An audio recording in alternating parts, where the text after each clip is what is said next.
Good night, fellow punters. The clock on the wall says 17 minutes past 10 on Thursday night. Back with a few for tomorrow. I was away all day today. I was, what time did I go at? It was 11 or half 11. I was up in the city of the tribe, the land of the herding chokers.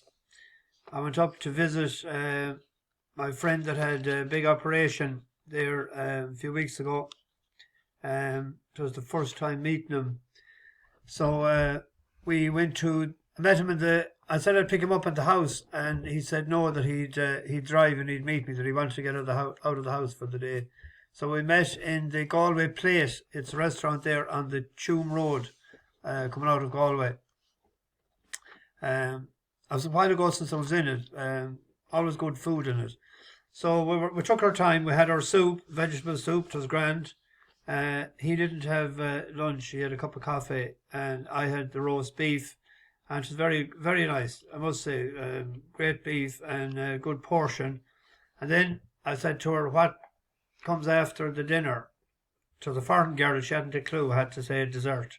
There's a dessert menu. So we looked at it anyway, and lo and behold, I seen custard on 2 different things. Couldn't hardly believe it. So I said to her in a very low voice at the start, I said, have you custard? And she said, what? And I said, have you custard? She said, yeah. So I said, I'll have the apple tart, the custard, the fresh cream, and ice cream. And he had the same. The other choice with the custard, I think, was some sort of, well, they had trifle on it as well. But she landed with 2 plates anyway. And I looked at it. I thought forgot to put on the custard. There was a nice triangle piece of apple pie. There was a scoop of ice cream. And there was a good big spoon of fresh cream. But I'd say it was a small spoon, or maybe a 3/4 spoon of custard that was just flung on top of the... it was barely running down onto the plate. So I thought it's what she forgot. I was saying, did you forget the custard? She said, no, custard there. I said, oh, thanks very much. But yes, I'll tell you, it wasn't hardly worth his while putting it in the pot to make it. All he gave me, like, it was like, I wish I had custard. But anyway, we ate it slowly to pretend we had a feed of it, and had a good laugh. I was telling him about the crack with the custard. So I thought I'd get a right dose of custard. But anyway, they're against it altogether. I can't understand that they wouldn't put a proper bit of it on it, like. But I don't know. Anyway, he has he's a lot of work to do, a lot of treatment to get. So big job ahead of him yet. Weeks and weeks, months before he'll be and hopefully be all right. My brother is in the Galway, and this is the second week getting radium. He has prostate cancer, but he's in good shape. Well, as good a shape as you can be with getting radium. He's getting it, and I was supposed to meet him at 5:30 or 6, but the traffic was absolutely brutal going into town, so I doubled back and I headed for home. So I'll go up. I wanted to go up yesterday. I'll wait and go up. He has another 2 or 3 weeks to go, so I'll wait and go up. He'll be back tomorrow evening. To break the week, I'll go up next Wednesday. And he can't go out. He was out for a pint with a nephew of ours that's in college in Galway on Tuesday evening there, so he's not too bad when he can have a pint. He had more than I had this week. As a result, I seen the second horse. I pulled in the car when I was coming back. The first one I missed the time of it completely, and I just seen the result. It was third. I didn't get a chance to look back at the race, and the second horse there, I was hoping at least place because I had an each way double done, and it didn't stay the distance clearly, and there was a good gamble. That was a fine big strong horse of Dashcombe's. They had that ready for off today, handbrake off. Wintered well, I must say. That'll go in again. But anyway, it's not that, but this. On to tomorrow. There is a staying race. It's mile 6 on the Goo in Wolverhampton. Interesting interesting field there. We have a horse there. We backed a couple of times, the Artesian Dancer. Doesn't want to win, doesn't know how to win, doesn't want to know in the slightest. But there's a horse there that has changed stables, Educator. That's usually with Willie Haggis. It's with Mick Appleby now. It's shorter in America than I would have thought. But I wrote down the last day might win again when this one won.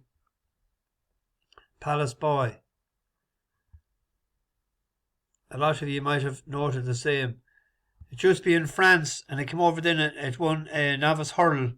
It ran in good novice hurls. It was second to Lucia in a listed novice hurl, and it ran in the Supreme.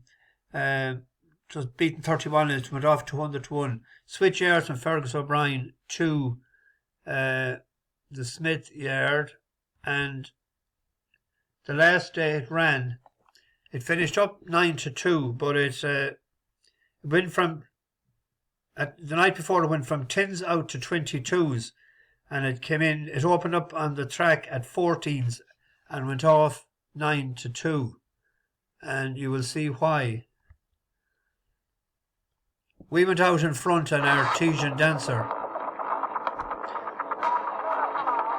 And we got absolutely Dancer has a commanding 3-length advantage. Now, staying on in second place, we've got Palace Boy. This is the big gamble of the race, and he's beginning to move up and loom alongside. Back in third, we've got Eloped, who's beginning to stay on. A furlong left to run. Palace Boy takes it up and goes on. In second place is Artisan Dancer. Eloped is third. Bobby Shafto is fourth. But it's Palace Boy who's going to land a monster gamble here. Palace Boy wins it. In second place, Artisan Dancer. Third, Eloped. They knew what they had.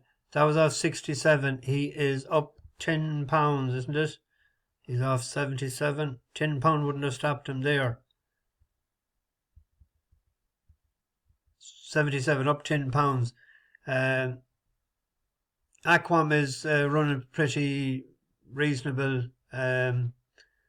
fairly consistent. Educator, I'm surprised that's as short as it is, but that was a decent enough old horse with it was in the 90s, wasn't it? It was 92 or what? When it was with Haggis.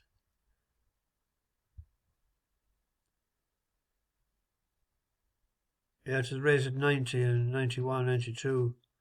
But we have to go with the horse that we've seen. We can only study for him. We can't go into ifs and ands and buts. So that's one for tomorrow. Just passing, there's racing in Meydan tomorrow out Farden. I had looked at this when the decks come out 2 or 3 days ago, and I had seen the forecast betting at the bottom, and I had seen all the King's Men at 12 to 1, and I was saying, yeah, we might have an each way bet on that, because we backed to the last day. It was my nap of the day when it won. It went up £5, I think, was it? It was it broke last. You'll remember it when you see it as well. And Billy Loughnane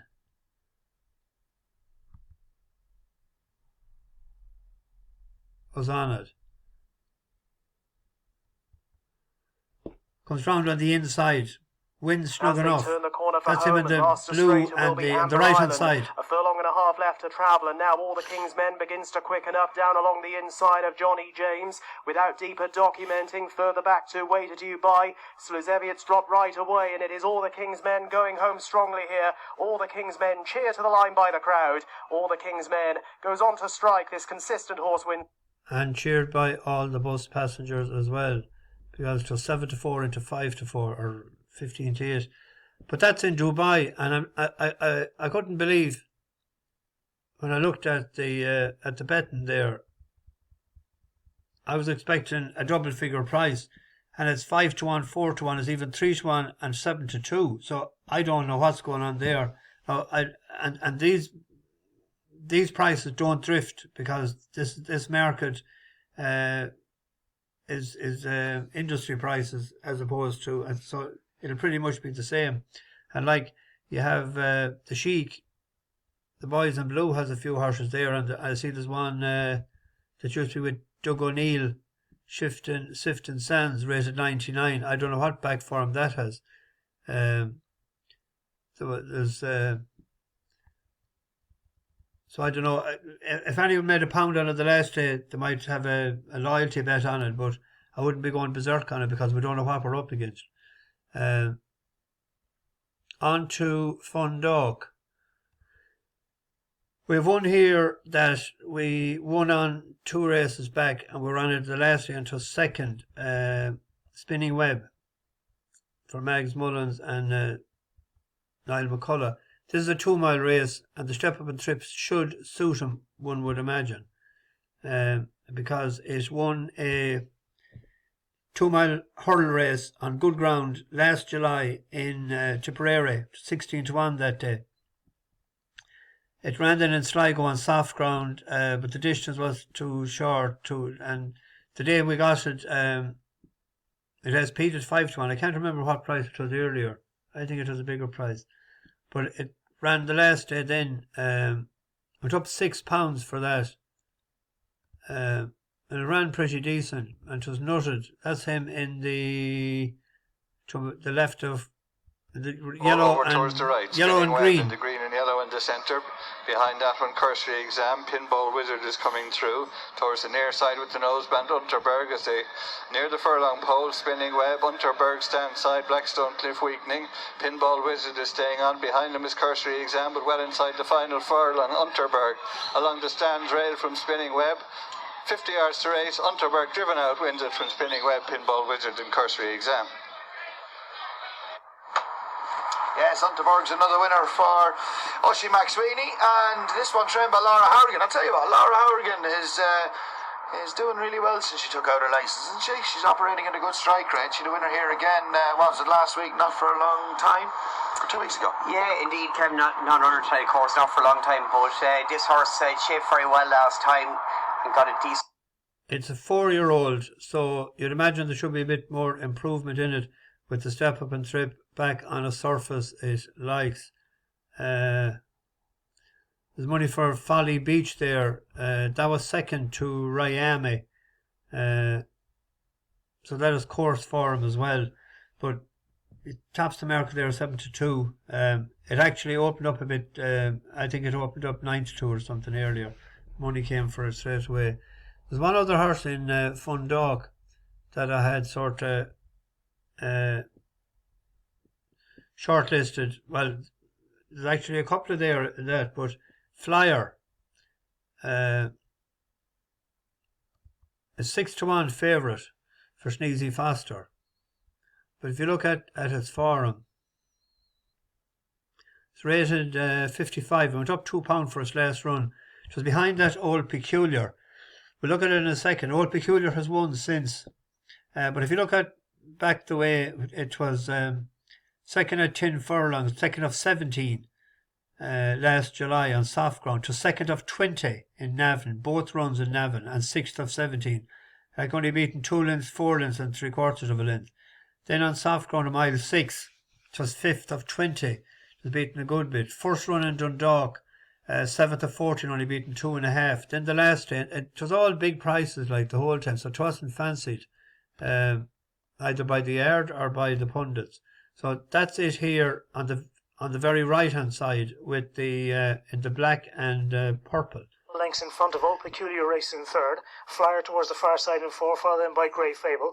Old Peculiar is coming towards the stand side now, followed then by Marion's Gal and Curzon Queen. But racing inside the final furlong and a half, the lead is with Streetscape, with Flyer over on the far side and towards the stand side Old Peculiar.